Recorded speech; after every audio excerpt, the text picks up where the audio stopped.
I'm Babu Owino, Member of Parliament, Embakasi East constituency.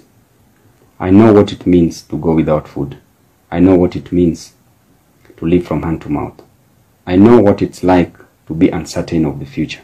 I was born and raised in Nyalenda slums. I know what it's like to suffer.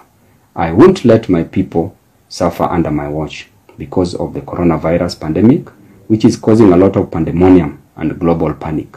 For this reason, I have made available enough foodstuff that will be used to feed my people on a door-to-door basis.